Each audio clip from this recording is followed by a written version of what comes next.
ओम शांति। आज हम सबके बीच में फिर से निलोहा गांव के रोहतास भाई जी हैं। ओम शांति। ओम शांति। रोहतास भाई जी के बारे में हम पहले जान चुके हैं कि आप पूरी फैमिली सहित ब्रह्मा कुमारी सेंटर पर आते हैं। हम जानना चाहेंगे रोहतास भाई ब्रह्मा कुमारी सेंटर पर आने से पहले अपना जीवन किस तरह से बिताते थे। आपने अपने जीवन के अंदर ऐसा क्या परिवर्तन लाया जो शिव बाबा की मुरली आपने सुनी और आपके अंदर ऐसा परिवर्तन आया कि आप चाहते हैं कि जैसा परिवर्तन मेरे अंदर आया ऐसा सबके अंदर परिवर्तन आ जाए और सबका जीवन सुखी शांति वाला बन जाए। रोहतास भाई जी। जी ओम शांति। ओम शांति। ज्ञान में आने से पहले तो मैं आज की भाषा में तो ये कहूँगा तमो प्रधान पूरे थे। क्या था तमो प्रधानता में आपके तमो अंदर? प्रधान में मेरे अंदर जो नहीं होना चाहिए था आज की तारीख में सब कुछ था। जैसे कि नशाबंदी पूरी थी, नशा पूरा करता था, खान पान भी बहुत गंदा था, उठ बैठ भी गंदी थी, हर चीज़ से गंदा ही गंदा था। मगर उस वो ये नहीं दिखाई दे रहा था कि गंदा है, मौज मस्ती दिखाई दे रही थी। तो खाना पीना भी हमारा बहुत गंदा था, खाते पीते थे, बस मौज ले रहे थे। जब हमें कोई बताता था कि शिव बाबा का ज्ञान मिल रहा है, तो हमारी चाची थी वो 14-15 साल से, तो कभी उनसे मुलाकात होती थी तो कहा करती थी बच्चे ज्ञान में आ जाओ। तो मैंने कहा कौन दे रहा है ज्ञान? तो कहते देखो ये शिव बाबा की मुरली है। मैंने कहा मुरली है, ये तो पेज है, छपे हुए हैं। फिर शिव बाबा के छपे हुए हैं, वाणी उन्हीं की है। मैंने कहा अच्छा तो सुना लो। वो सुना देती थी, सुनी अनसुनी होती थी क्योंकि पल्ले नहीं पड़ती थी। तो हमारी वाइफ सुनती थी पूरी, हम उठ के चले जाते थे क्योंकि हमें बीड़ी पीने की आदत थी।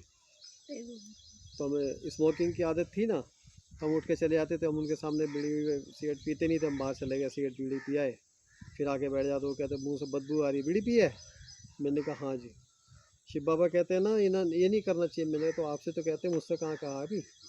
शिव बाबा मुझसे कहाँ कह रहे हैं। अच्छा जी। कह रहे अब ये मत पिया करो। मैंने कहा ठीक है अब नहीं पीऊँगा, मगर कहाँ छूटने वाली है। चलती रही। तो हमारा खान पान इतना गंदा था कि लोगों को बैठना उठना मांस वास सब गंदा, बहुत मुँह से कहते भी अब तो बहुत वो आती है, नहीं कहना चाहिए ऐसे ऐसे। तो हमारी वाइफ जी थी वो शिव बाबा के ज्ञान को सुनती थी, चल नहीं रही थी, तो मुझसे कहती थी तुम ज्ञान में आ जाओ। मैंने कहा ज्ञान व्यान कुछ नहीं है। कौन बाबा, कैसे बाबा? बाबा बहुत देखे, आशाराम बापू हैं, उनके बारे में सुनी है मैंने। ये सब बाबा बाबा कुछ नहीं है, सब बेकार की बातें हैं। कह रहे नहीं वो शिव बाबा हैं। मैंने कहा तो बाबा बापू सब एक ही हैं, आशाराम बाबू भी तो हैं, देखो लोग कितने घूम रहे हैं उनके चक्कर में। कहने लगा नहीं वो तो खैर उनके छोड़ो, शिव बाबा खुद बोल रहे हैं, शिव बाबा का महावाक्य अपने चल रहे हैं। मैं कहा तो तुम आ जाओ ज्ञान में। फिर कहने लगे मैं आ जाऊँ और तुम नहीं चलोगे? मैं तो तुम चली जाओ, फिर तुम भी चलो। मैंने कहा भाई साफ से सुन लो, चला तो जाऊँगा मगर मुझसे ये मत कहना ये छोड़ दो वो छोड़ दो ये छोड़ दो, मेरे से ही नहीं सब छूटेगा। तुम चले जाओ, मैं ही नहीं कह रहा कि तुम मत जाओ। कि तुम नहीं चलोगे तुम मुझसे कहो ये प्याज काट दो, ये लहसुन काट दो, ये कर दो वो कर दो, तो मेरे से होगा नहीं। फिर मैंने कहा हाँ ये बात तो सही है। मैं कभी जिस दिन मैं आया करूँगा उस दिन मैं नहीं खाया करूँगा। कह रहे नहीं नहीं अब ज्ञान में चलो। मैं अच्छा सोचेंगे, अभी तो रुक जाओ। मैंने अपने अंदर ही सोचा यार ये तो 50-60 साल के बाद में जाना चाहिए, अभी तो हमारी उम्र है खाने पीने की है। मैं अच्छा अगले साल चलेंगे, 2 साल बाद चलेंगे, 3 साल बाद, ऐसे टरकाते टरकाते टरकाते टरकाते टाइम हो गया। अब एक दिन ऐसे जब ब्रह्मा ज्ञान मिला तो मैंने कहा भाई वाइफ से, मैंने कहा अगर चलो चलते हैं ज्ञान में तो यार ये जो खान पान है ना ये नहीं छोड़ना। अब जीवन में हम खाएंगे पिएंगे नहीं तो बेकार है, खान पान तो होना चाहिए। कहते अच्छा तुम खाते पीते रहना ज्ञान में तो चलो। मैं चलो अच्छे बात चलते हैं। फिर एक बार ऐसे ही गांव मसूरी में आपका सेंटर था, तो हमारी वाइफ बोली कि मसूरी जाना है मुझे। मैंने कहा मसूरी जाना है तो चले जाओ। कहने लगे किसके साथ जाऊँ? मैंने कहा चलो एक दिन तो मैं ले चलता हूँ, फिर अगले दिन कैसे जाओगी? तो हमारा छोटा बेटा था, बीटेक कर रहा था, तो उससे बोला हमारी वाइफ ने कि बेटा तू मुझे मसूरी ले चला कर। बोले किस लिए? कि वहाँ शिव बाबा का ज्ञान मिलता है। बेटा बोला बस बाबा बाबा के चक्कर में ना पड़ो, कोई बाबा बाबा नहीं है। उन्होंने कहा नहीं बेटा तू ले चल। मैंने कहा यार तू ले जा, क्या इतनी देर लगती है, 1 घंटे में ले आएगा, छुट्टी कर, इनकी भी इच्छा पूरी हो जाएगी। कहने लगा अच्छा चलो। एक दिन वो तैयार हो गया तो सामने एक लेडीज़ और थी, वो भी कहने लगी भैया मैं भी चलूँगी। बाइक 1 जने 3। कहने लगा अच्छा। मैंने कहा अपने बेटे से, मैं कहा बेटा इन्हें भी ले जा, और 2-4 मिले तो उन्हें भी ले जा, इन्होंने तो ड्रामा बना रखा है। कहने लगा नहीं बस मैं 2 को ले जा सकता हूँ। आखिरकार वो दोनों को बैठा के वो मसूरी सेंटर ले गए। अब मसूरी सेंटर में जब हमें वहाँ क्लास चली, ज्ञान दिया बाबा का, तो बेटा हमारा दूर बैठ जाता था। अब वो दोनों जो हमारी वाइफ और एक हमारी पड़ोसन थी, तो वो क्लास का सुन रही थी। क्लास सुनते सुनते फिर वो बेटे के भी कान में भनक सी लगी, तो दीदी ने भी कहा बेटा वहाँ भाई वहाँ बैठो, यहीं आ जाओ। वो भी आके बैठ गया। कुछ उसको ऐसी टचिंग हुई, वो तो फिर वीडियो बना के लाया था, अपने मोबाइल में लाता था, यहाँ पे लैपटॉप में करके मुझे भी दिखा दिया करता था, देखो आज ऐसा हुआ है, दीदी देखो ऐसा कह रही है। उसके बाद में बस कोर्स हो गया। तो आपने लैपटॉप में कोर्स किया? ना दोनों ना ने ना, मसूरी में मैंने किया? कोर्स नहीं किया जब तक। अच्छा। वो तो मुझे दिखा रहा था कि ये हो गया, देखो कोर्स तो उसने और उसकी मम्मी ने करा, और जो साथ में गई लेडीज उसने करा, मुझे दिखा रहा था वो। मैंने कहा हाँ भाई सही है, ठीक है, बढ़िया है। तो कहने लगा अब तुम भी कोर्स कर लो, ज्ञान में आ जाओ। अब मैंने कहा 7 दिन का कोर्स, मेरी मेरठ में ड्यूटी, और लगातार 7 दिन कहाँ से जाऊँ, छुट्टी मेरी 1 दिन की पड़ती है। कहने लगे हाँ ये तो बात सही है, यार मेरठ में कर लो। मगर ठीक है, मैं मेरठ में ढूंढता रहा सेंटर ढूंढा, तो मैं वहाँ गया। मैंने कहा जी मेरे को जो है ज्ञान लेना है, मुझे 7 दिन का कोर्स करा दो। कहाँ से आए हो? मैंने कहा जी वहाँ से आया हूँ। अच्छा कल आना। मैं ठीक है। मैं अगले दिन पहुँच गया। कहने लगे हाँ जी। मैंने जी मुझे कोर्स करना था। अच्छा कल सुबह आ जाना इतने बजे। मैं कहा जी ठीक है। मैं फिर चला गया। तीसरे दिन पहुंचा, बैठाया, पहला पाठ पढ़ाया आत्मा का। पढ़ाने के बाद में फिर मैं अगले दिन गया तो दीदी नहीं मिली। फिर नेक्स्ट ईयर गया तो उन्होंने कहा जी कल आना। मैंने कहा कहाँ चक्कर में पड़ गया मैं, तो 2-3 चक्कर इन्होंने कटा दी। जब एक दिन का पाठ पढ़ाया है, पता नहीं वो भी आत्मा आत्मा कर रहे थे, फिर उसमें मेरे समझ नहीं आया, मैं नहीं गया। फिर मैंने कहा, मेरे बेटे ने फ़ोन करके पूछा कि बेटा पापा जी कोर्स कर लिया? मैं कहा यार दीदी चक्कर कटा रही हैं वहाँ पे तो। फिर कोई बात नहीं, चक्कर काटो। मैंने अच्छा चक्कर काटूँ? मैं कहा हाँ। मैं फिर पहुँच गया तो उन्होंने फिर मुझे लगातार कंटिन्यू 7 दिन का कोर्स कराया। कोर्स कराने के बाद में जब उन्होंने पूछा कि काम, क्रोध, लोभ, मोह, अहंकार, आलस्य, ये सब जो बताए विकार, तो मुझे ये नहीं पता थी माया कहते किसे हैं। लोभ मोह तो पता ही था, उसका नहीं पता था कि माया कैसे कहते हैं। मैं माया लक्ष्मी समझता था कैसे। अरे माया से दूर रहना। मैं कहा दीदी अगर माया से दूर हो गए तो भूखे मरेंगे हम तो, कौन खाने को देगा, बच्चे कैसे पलेंगे? कह रही ये माया नहीं है, माया वो है। तब उन्होंने माया के बारे में बताया।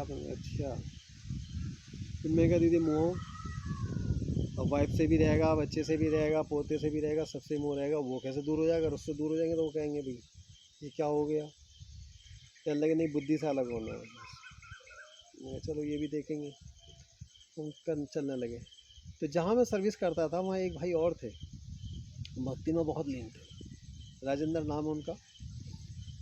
और वो शनिवार को दिया जलाने जाते थे, हम और वो साथ में। बृहस्पतिवार को साईं बाबा के मंदिर जाते थे, मंगल में हनुमान जी के जाते थे, दोनों जाते थे। तो शनिवार को कहने लगे चलो भाई बता जाओ वहाँ चल रहे हैं, दिया जलाना ना। मैं यार दिया तुम ही जला जाओ। कहने लगे क्यों? मैं कहा यार ये ज्ञान लिया मैंने, बहुत अच्छा है। कहाँ से ले लिया? वो कहने लगे कहाँ से ज्ञान मिल गया तुम्हें? मैंने कहा ऐसे ऐसे ब्रह्म कुमारी दीदी हैं वो देती है। ओम शांति का ज्ञान है, शिव बाबा का बताते हैं, तो अच्छा लग रहा है, यकीन सा हो रहा है कुछ कुछ। पहले यार मैं भी ले लूँगा फिर तो। मैंने कहा चलो। तो उन्होंने शास्त्री नगर में अपना सेंटर वहाँ ढूंढा, तो वहाँ उन्होंने कोर्स करा था। बस धीरे धीरे हम ज्ञान में आ गए, क्लासें करनी शुरू कर दी। अब रही खान पान की बात, तो हम 4-5 दोस्त थे, हम संडे में हमारी पार्टी हुआ करती थी खान पान की।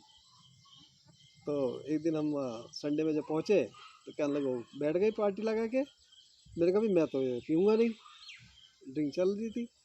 कहने क्या हो गया? कहने लगे भी मैंने कहा तो ज्ञान ले लिया मैं, उसमें ईश्वरी विद्यालय में भगवान शिव का ज्ञान है वो ले रखा है। तो उनमें एक पंडित था, लड़का तिलकधारी था।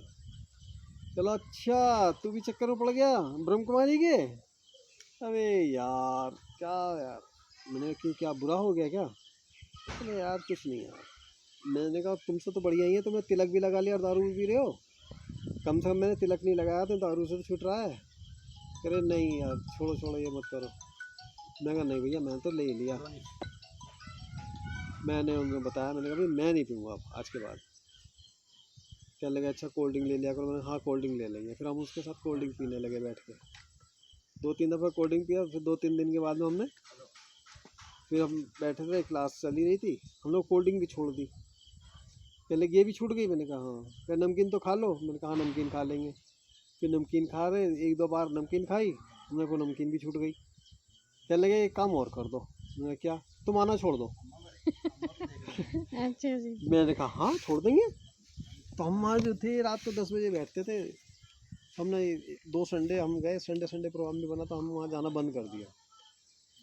उसका इतना असर पड़ा कि उन लोगों ने भी बैठना बंद कर दिया, उनकी भी छूट गई। पता नहीं क्या वो इंतजार कर रहे थे, क्या था कि उनकी भी पीनी छूट गई। एक दिन मैं गया तो मैंने कहा भाई हाँ क्या हुआ, मेजोरिटी तुम्हारी बैठते नहीं है अब? कह ले आप गए तो बस यहाँ पे बिखर गई पार्टी, अब कोई नहीं पीता पाता, जैसे पीना अपने घर में पी। चलो ठीक है। तो जब से तो मेरी ड्रिंक छूट गई। अब रही थी हमारी स्मोकिंग की बात। क्लास में जा रहे थे तो हमारे पीछे एक भाई बैठते थे, वो स्मोकिंग करते थे। तो दीदी उन्हें टोका करती थी। वो क्या करते थे, गीता पाठशाला से पहले वो स्मोकिंग कराए फिर आ गए, तो बदबू आती थी। दीदी कहती थी भाई जी आप कुल्ला करके नहीं आए, तो वो इतने कहना था बहुत। तो मैं ये सोचता था दीदी इन्हें टोक रही हैं, मुझे नहीं टोकती। तो मैं सोचता मुझे क्यों नहीं टोक रही। फिर मैं समझ गया, मैंने कहा मैं पी के नहीं आता तो कहाँ से टोकेंगी। मैंने कहा कि किसी दिन मुझसे पूछ लिया तो मैं क्या जवाब दूंगा। तो मैंने उनसे भाई जी से पूछा, मैंने भाई जी आप ये स्मोकिंग छोड़ते क्यों नहीं हो? कह रहे यार ऐसे नहीं छूटती। मैं क्यों नहीं छूटती? कह रहे जो पीता ना उसे पता लगती। मैंने कहा पीता तो मैं भी हूँ, मेरी भी नहीं छूट रही यार। कह लगे तुम सब मुझे ऐसे हक से कह रहे हो क्यों नहीं छूटती, अब तुम छोड़ के दिखाओ। मैंने कहा अच्छा छोड़ेंगे। आप यकीन मानिए कि महीने के अंदर 4 बार तो हफ्ते में 1 बार जरूर आता था मुरली में कि बीड़ी पीना नहीं है। मैंने कहा बीड़ी नहीं पीना, मुरली में कह रहा है, शिव बाबा कह रहा है, इसलिए मुझसे कह रहा है। मैंने कहा यार शिव बाबा कह रहा है तो छोड़नी चाहिए। क्लास करके जैसे चलता तो नोएडा में मेरा छोटा बेटा रहता था, तो उसका फ़ोन आ जाता था तुरंत, क्योंकि वो भी क्लास करता था। फ़ोन आते ही कहता था पापा जी आज बाबा ने क्या कहा। तो मुझे हंसी आती थी, कि हंस क्यों रहे हो? मैंने कहा बाबा ने बीड़ी छोड़ने के लिए मना करा है, क्योंकि बीड़ी छोड़ दो, पीने के लिए मना करा है। तो फिर कब छोड़ोगे? मैंने कहा हाँ छोड़ूंगा। बाबा ने 4-5 बार मुझसे बोला मुरली में। बेटे ने कहा ये बाबा मुझसे नहीं कह रहा, ये आपसे ही कह रहा है, और जब तक नहीं छोड़ोगे जब तक ये कहता ही रहेगा, तो तुम पक्के बेशरम मत बनो। मैंने कहा अच्छा चलो जी। फिर मैंने कहा ठीक है छोड़ेंगे। एक दिन बहुत बड़ा सौभाग्यशाली था दिन वो, कि मुझे माउंट आबू जाना था। बाबा आ रहे थे, प्रोग्राम बना था, पहली बार की बात थी। तो मुझे लूज़ मोशन लगे हुए थे, और लूज़ मोशन में ऐसा होता था बीड़ी उस दिन पी रहा था मैं, तो जब भी पीता तो प्रेशर बनता था तो लेटिन जाता था, लेटिन जाता तो नहाना भी पड़ता था। दिसंबर का दिन था, मैं ज़िंदगी में सबसे ज़्यादा दिन नहाया जो हूँ उसी दिन नहाया हूँ मैं। 9 बार नहाया हूँ ठंडे पानी से। उसमें 9 बार मैं लेटरिन करने गया, 9 बार नहाया, उसी दिन 9 बीड़ियाँ पी। और उस दिन जब ट्रेन में बैठा उसी दिन मैंने वहीं रख दी थी बीड़ी माचिस स्टेशन पे। मैंने अब तेरे को नहीं पीऊँगा, अब मैं बैठ गया अपनी यात्रा में। बस मैंने क्या करा, मैं ट्रेन में बैठ गया, बीड़ी माचिस वहीं ख़त्म हो गई थी। बेटा कहने लगा ये क्या रख रहे हो, मैंने कहा भाई यहीं छोड़ के जा रहा हूँ, अब जा रहा हूँ माउंट आबू। कि अब नहीं पियोगे ना, मैंने कहा नहीं अब पीनी ही नहीं। उस दिन का दिन, आज का दिन बीड़ी नहीं पी मैंने। जबकि मैं वैष्णो देवी जाता था, तीर्थ यात्रा पे जाता था, मैं कहता था अब नहीं ये सब छोड़ के आऊँगा, मगर आगे फिर पकड़ लेता था। कभी नहीं छूटी, आज बाबा ने ऐसे छुड़ा दी। उस दिन के बाद में आज 5 साल हो गए, 5 साल में बाबा ने 5 बार भी नहीं कहा कि बीड़ी छोड़ दो। ये देखो, अब मुझे अचंभा होता है, कभी कभार एक आध बार कह दिया 5 साल में, वरना जब तो महीने 2 महीने में एक बार जरूर टोक देते थे। सबसे बीड़ी छूट गई, उधर ड्रिंक छूट गई, उधर खान पान छूट गया, धीरे धीरे सब छूट गया। आज जो इतनी अच्छी खुराक है, अच्छी खान पान है, मजे में खाओ पियो, कोई दिक्कत नहीं है। तो देखा आपने रोहतास भाई जी की जीवन कहानी।